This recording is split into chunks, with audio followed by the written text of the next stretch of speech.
नमस्कार दोस्तों, क्या भारत में 2030 तक पीने का पानी खत्म हो जाएगा? आज भारत में 140 करोड़ से ज्यादा पॉपुलेशन है, जो दुनिया का लगभग 18% के आसपास है। दूसरी तरफ भारत में वाटर रिसोर्सेज मात्र 4% के आसपास है। एक तरफ भारत में वाटर की कमी है, दूसरी तरफ भारत में पानी निरंतर प्रदूषित होता जा रहा है। इस प्रदूषित पानी की वजह से आज भारत में लाखों लोग हर साल अपनी जान गंवा रहे हैं। नीति आयोग की रिपोर्ट की माने तो भारत में हर साल इसकी वजह से लगभग 2 लाख लोग जान गंवा रहे हैं। दूसरी तरफ WHO के अनुसार भारत में हर साल 3 लाख लोगों की डेथ हो रही है। यदि भारत सरकार और राज्य सरकारों ने इस पर इमीडिएट एक्शन नहीं लिया, कोई प्रॉपर प्लान नहीं बनाई, तो ये समस्या एक विकराल रूप धारण कर सकती है। हाल ही में वर्ल्ड इकोनॉमिक फोरम की लेटेस्ट रिपोर्ट ग्लोबल रिस्क के अनुसार दुनिया के 5 देशों में 2025 से लेकर 27 तक एक्सट्रीम वाटर क्राइसिस की आशंका बताई गई है। ये दुनिया के 5 देश हैं: इंडिया, मैक्सिको, मोरक्को, ट्यूनीशिया और उज्बेकिस्तान। यदि इन देशों ने समय पर एक्शन नहीं लिया, कोई कदम नहीं उठाए, इनिशिएटिव नहीं लिए, तो इन देशों में पानी की बहुत ज्यादा किल्लत हो जाएगी। नीति आयोग ने बताया कि 2030 तक भारत में पानी की डिमांड सप्लाई से दुगनी हो जाएगी। नीति आयोग ने यह भी कहा कि 2018 से देश के कई राज्यों में न केवल वाटर की क्वालिटी घट रही, बल्कि वाटर लेवल भी नीचे जा रहा है। ये राज्य हैं हरियाणा, पंजाब, महाराष्ट्र, गुजरात, राजस्थान, तमिलनाडु, दिल्ली और दिल्ली जैसे राज्य हैं। नीति आयोग ने यह भी कहा कि 2030 तक देश के कई शहरों में डे जीरो की समस्या उत्पन्न हो जाएगी। डे जीरो मीन्स जब किसी एरिया या शहर में पानी लगभग खत्म हो जाता है, उसको बोलते हैं डे जीरो। डे जीरो की प्रॉब्लम भारत में पहली बार 2016 में लातूर, महाराष्ट्र, 2018 में बेंगलुरु, 2019 में चेन्नई में देखने को मिली और 2018 में साउथ अफ्रीका के एक शहर कैपटाउन में भी। नीति आयोग ने कहा कि जिन शहरों में डे जीरो की समस्या उत्पन्न होगी, वो शहर हैं, जैसे मैंने पहले बताया, चेन्नई है, बेंगलुरु है, दिल्ली है, भोपाल है, इंदौर है। ये ऐसे शहर हैं कि इन शहरों में 2030 तक पानी लगभग खत्म हो जाएगा और चारों तरफ हाहाकार मच जाएगा।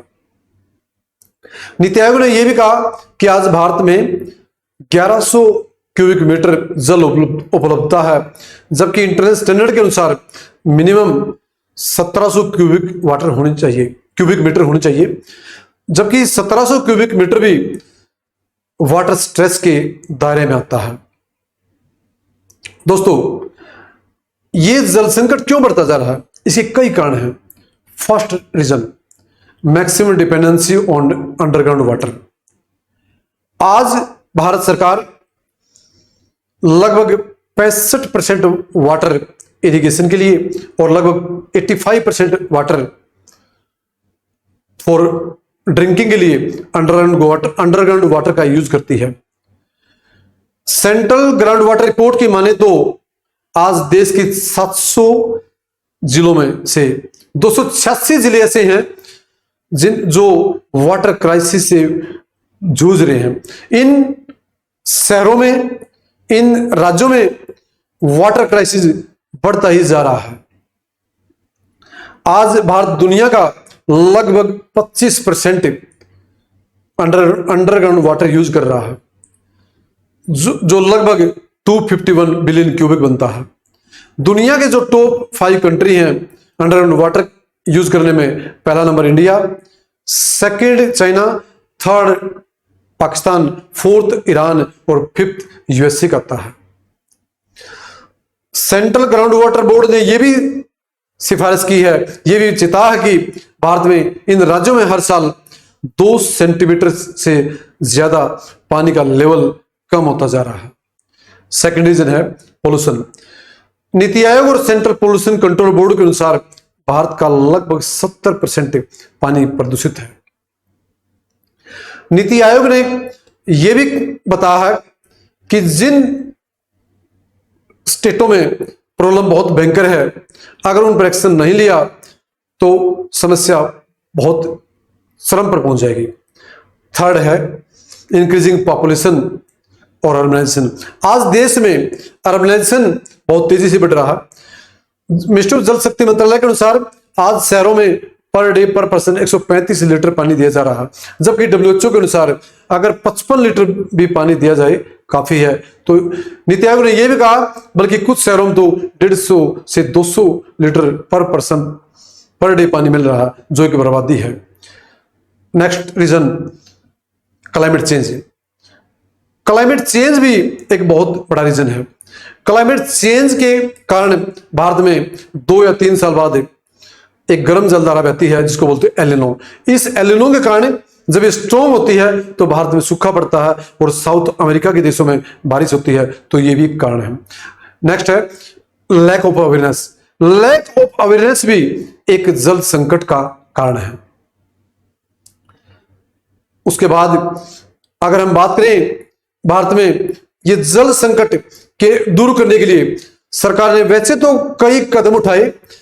जैसे पहली बार अगर मैं ब्रिटिश गवर्नमेंट की बात करूं, 1882 में एक एक्ट आया, ईजमेंट एक्ट। इस एक्ट में कहा गया था कि जो अंडरग्राउंड वाटर है वो एक प्राइवेट प्रॉपर्टी है और जो सरफेस वाटर है वो एक स्टेट प्रॉपर्टी है। उसके बाद इंडिपेंडेंस के बाद इंदिरा गांधी ने 1974 में prevention of control and pollution act 1974 पास किया, जिसका मेन मोटिव है टू प्रमोट वाटर क्वालिटी। उसके बाद भारत सरकार ने पहली बार 1987 में फर्स्ट नेशनल वाटर पॉलिसी बनाई, उसको 2002 में अपडेट किया। आफ्टर दैट 2012 में एक न्यू नेशनल वाटर पॉलिसी बनाई जिसका main motive to promote water quality, to promote rain water harvesting. अगर मैं बात करूं, भारत सरकार ने भी वाटर क्वालिटी को प्रमोट करने के लिए, रेन वाटर हार्वेस्टिंग को प्रमोट करने के लिए कई कदम उठाए, कई स्कीम्स, कई कार्यक्रम चलाए। जैसे 2014 में नमामि गंगे प्रोग्राम, 2015 में प्रधानमंत्री कृषि सिंचाई योजना, 2019 में जल जीवन मिशन, 2022 में अटल भूजल योजना, dry farming, micro irrigation fund जैसी स्कीमें चलाई। न केवल सरकार ने बल्कि हमारी जुडिशरी ने भी कई बार वाटर क्वालिटी को प्रमोट करने के लिए, वाटर रेन हार्वेस्टिंग को प्रमोट करने के लिए, पब्लिक में अवेयरनेस फैलाने के लिए, क्रिएट करने के लिए हमारी जुडिशरी ने भी कई बार जजमेंट दिए।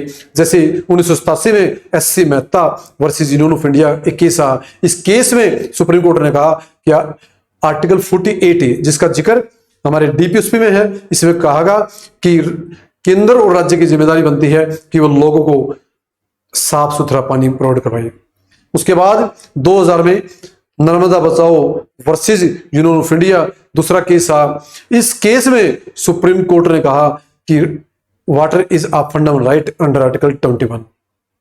थर्ड, 2016 में दिल्ली हाई कोर्ट ने भी कहा कि कोई भी घर चाहे किसी सोसाइटी में हो या किसी सेक्टर में हो, हर घर में रेन वाटर हार्वेस्टिंग होना चाहिए।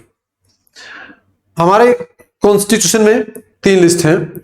एक है सेंट्रल लिस्ट जिसमें केवल सेंटर कानून बनाता है, एक है स्टेट लिस्ट जिसमें केवल स्टेट बनाता है, और एक है कंकरेंट लिस्ट जिसमें केंद्र और राज्य दोनों मिलकर कानून बनाते हैं। जो वाटर है वो स्टेट लिस्ट के दायरे में आता है और कोई भी राज्य इस पर अपना कानून बना सकता है। वैसे केंद्र भी इसको रेगुलेट कर सकता है जब 2 या 2 से अधिक राज्यों का, जैसे तमिलनाडु कर्नाटक का झगड़ा है, तो ऐसे मामलों पर केंद्र भी अपना कोई लॉ बना सकता है, उसको रेगुलेट कर सकता है। सिंस 1993 से यूएनओ भी इंटरनेशनल वाटर डे मना रहा है to promote water quality. Falcon index report के अनुसार भी भारत में आज 76% जो पानी है वो पोल्यूटेड है। दोस्तों, मेरे द्वारा वाटर क्राइसिस के संदर्भ में जो जानकारी दी गई है आपको कैसी लगी, इस पर कमेंट करना, इसको लाइक करना और शेयर करना। धन्यवाद दोस्तों।